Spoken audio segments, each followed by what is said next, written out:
sure there's another drama moment in your collaboration with design. Spill it out. Yeah. So remember before how we spoke about, how long does it take? And then they gave us a couple of options. You want, wireframe to high fidelity. Well, there was a product designer who went away, and it's been 2 weeks, and I'd be like, hey, where's your design? And so this person came back and goes like, here's my design, right? To me, the eye of a PM, it looks like a high fidelity. Okay. So it's got color. It's like literally it's about to ready to be built. Or it's already been built. It's already been built in the lens of a product manager. Yeah.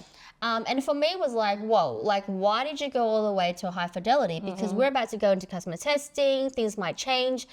And every time I see something that's high fidelity, I know when things have to change, whether it's small or big, it's going to cause a major argument. Yes. Because they're like, I just put so much time into this color thing.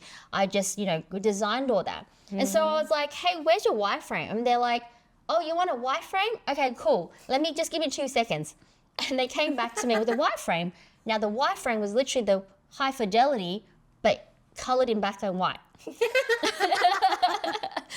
Because back in the day, yes, wireframes were black and white. They're like balsamic, and that's the perception that we have of what a wireframe is. And so, and for me it was, help me out here, Jackie. Like, how do we make sure that, our designers and are not wasting too much time, right? And then the PM designer doesn't get into a huge argument when we want to change something. Yeah. When the flow's not right. Yeah. When we want to go into in front of customers, not with high fidelity, but just something that's good enough. Yeah. And not 2 weeks. Yeah. Not 2 weeks and not high fidelity. Oh gosh. Okay. So this is the thing. I can talk all day about this. Let me just break it down. Let my emotions settle. I think, firstly, designers think most of the time it's easier for me to do high fidelity if you're coming from an enterprise or scale up level. They already have a sophisticated design system. Sure. However, that shouldn't take 2 weeks, right? If it's already something built, you should be able to quickly put something together. That's number one. But there are scenarios where you shouldn't even go into design library. Even the design library is good enough. Why? Because if a scenario like an opportunity that you would be able to, you can see that you'll be able to come up with some other ideas that might not exist in the design library. For example, it could be an experiment. It could be a new page to attract leads, conversion, different design to attract different conversion. Those kind of things, I would always start with actual low fidelity, right? So it could be like I'm a mural and I just like drawing boxes, or I take a sketch on the paper again, and then I'll just do real low fidelity. And I kid you not, sometimes when you're in a high adrenaline, like creative flow, you could do 10 solutions in 2 hours. I've seen really good designers do that. Like in the afternoon, they'll be like, just block themselves out, headphones on, and just like legit just go for it, right? Yeah. And those produce because you're not in like that constant perfectionist decision-making point. You're like, I could just chuck this away. Yeah. Who cares? Let me sketch another one. Let me sketch another one, right? You could argue that, well, maybe 10 of them and 9 of them is a really shit idea. But guess what? You were flowing. And that's what produced better idea. And so I actually think when designers seize opportunity, they'll be able to get out of the design system. They should seize that opportunity to create new pattern and for whatever product goal is, right? And so that, again, I would say it comes down to the level of experience, knowing when to choose what tool, and knowing when to get something out quickly, knowing when to use workshop to collaborate with stakeholders, produce low fidelity together versus in your own bubble. Like all of these little activities, it's all about, number one, if you're good, you know what not good looks like, right? Full stop. And number two, if you're good, you always bring everyone together.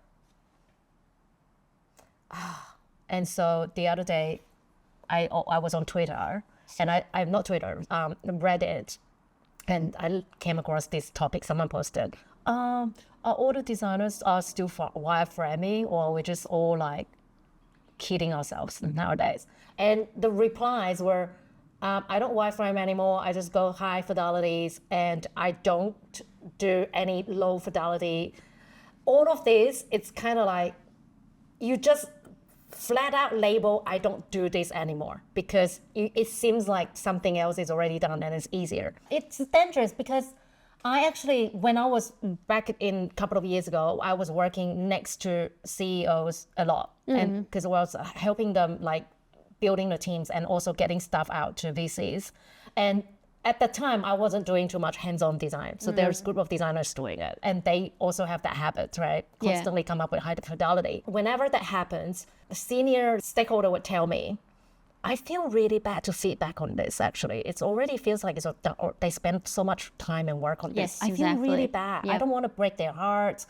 They already spend so much effort. I appreciate it, but there's something to change. So they're actually holding back their feedback because this high fidelity design. So if you're a designer and you think there's no point to go into low fidelity, I urge you to reflect on that a little bit. The best design in the world are still coming up from scratch, coming up from the ground up, because the design system only tells you what's in the past. It doesn't tell you what's going into the future. So you can throw your creative things out of your way and just like look for the comfort zone of design system, or you can keep challenging yourself to see different scenarios with different tools. Anyway, I don't want to vent too much anymore. But I think for me, when let's touch on design system, okay? Yeah. So I've been in multiple teams across the years where everyone's like, hey, we need to develop a design system. We need to design the design system. Then we need to code the design system, right? And the perception that that designers wanted PMs to champions, like if we get a design system, our design pathway or be able to build blocks on the website or on the app will be a lot faster. Yeah, that's true. Right? And so, cool. So that's true. All right, cool. That perception, okay, that's true. Now, but then for me is like, what about the designing element of it, right? Because the development I understand, because you got your containers there, right? And you want to add different things in, and it allows us to self-serve too, right? To play around with prototypes while you guys are working through.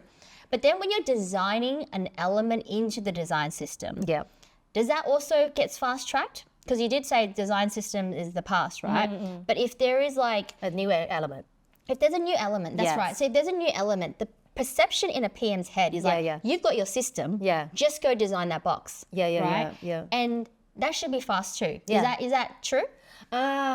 Okay. So that comes down to depending on, let's say, if they have new ideas, and that this new layout is not in the system, then it's designers' job to be able to justify why do we need to go forward with this particular design. Right. So they may have a couple of reasons why. Our hypothesis is that people are going to see this message this way, and they're more likely to click on this button to go into sign up or whatever, right? Like, so they need to have a reason why to justify the extra time that's required to build this thing. And also, how scalable is this thing? So it could be this one single new component we're going to build. It's going to unlock all of these sign-up forms later, right? So we don't have to build new ones every single time. Okay, cool, justify. But if you can't justify and it's like one-off thing, it's less likely to try not to spend time doing that, right? Just go to the system. Yes, but if you can come up with new ideas, and you will be able to justify your ideas scalable and will be able to generate leads or business outcomes, then we're listening. Everyone's listening. But it's weighing up pros and cons, time versus risk, time versus money, all that stuff.